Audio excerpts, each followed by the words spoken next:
Okay, let's now work on writing some of our own second species counterpoint pieces. Um, Now, just like we did with first species counterpoint, let's focus on the opening and closing things first because they have kind of their own rules that we pay attention to. So, the opening, the first bar. Now, we still have the rule of we need to open on a unison or an octave, or we can open on a perfect fifth as long as the cantus firmus is in the bass. So we could open on a fifth in this case, but let's keep it simple. Let's open on a unison or an octave. Now we have the rhythm to worry about here. We could open right on the downbeat. So that would be an octave, right? And that would be okay so far. I need to do a different note here. But remember, we can also open on the second half of the beat like that.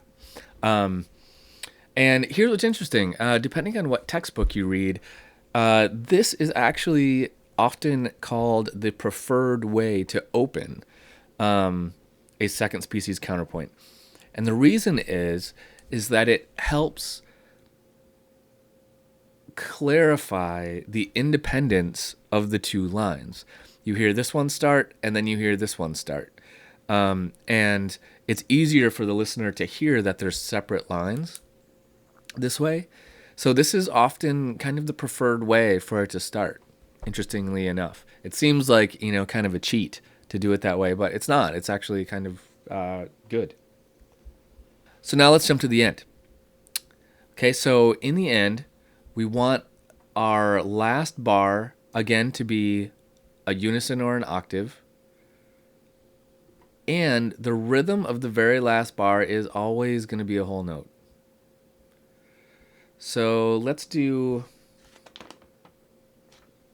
back here. So we've got an octave, actually 2 octaves, but remember we just call it an octave in this case.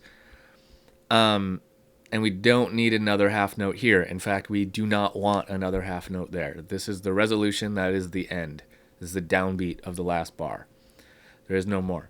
Now the bar before this, the bar leading into the end, has some special rules as well. This bar can be just a whole note if we want. Now no other bars can be that. All bars need to be 2 half notes, right? The second to the last bar, the penultimate measure, as we call it, can be a whole note in some cases. For example, in this case, because we have a B down here, I could see it working to do a B up here. So we have a D down here, a B up here. This D to B is a sixth. We like sixth. We also like that this interval opens out in contrary motion to the octave, right? So this is a leading tone up into our octave. This is the 2 and goes down to the octave. That's a really nice sound. So if we can make this make sense to land on this B right here, we don't need another note right there and the second half of the measure. That's just one kind of goofy exception. Now, if where we're coming from, it doesn't make sense to get to this B, and it makes sense to be somewhere else, like here, then we might want to do that, right? And that gets us to our leading tone. It opens out, and it still gives us our nice contrary motion. So it kind of depends on what comes before and how we land here, right? So let's assume that we're going to have this A here. And let's work with that for now. If when we get there we realize that we could land right on a B here, we might change it so that we just do one whole note. Now, other things to remember about the that second to last really want a leading tone in here. So a half step below tonic is our leading tone. If you're in a minor key, you want to raise that sucker. If we were in C minor, for example, we're in C major now, but if we were in C minor, this would be a B flat and this would be an A flat. So what we would do is we would raise those both to A natural and B natural. So we would kind of invoke the harmonic minor for these last two notes to just push us into tonic a little stronger. So in the second to last measure, we would raise those in a minor key. In a major key, we just leave them just as they are.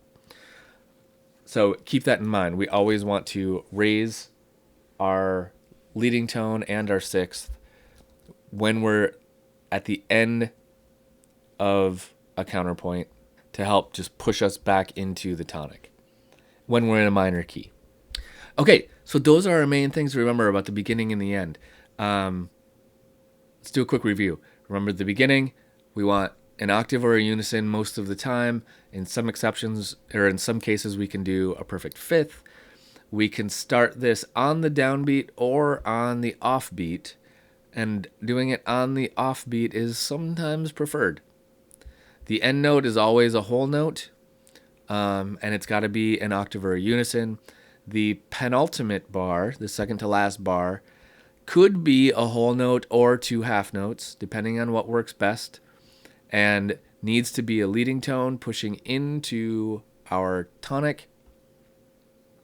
And if it's minor, it should be raised to use the harmonic minor. Okay, so that gets us our three goofy bars.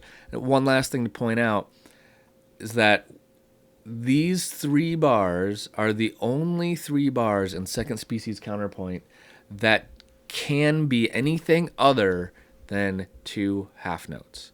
All of these bars have to have two half notes in them, right? And this one could have two half notes, and this one could have two half notes, but it doesn't have to, and this one doesn't have to. But all the rest of these bars do. So those three bars are the only exceptions. Everything else has to be two half notes.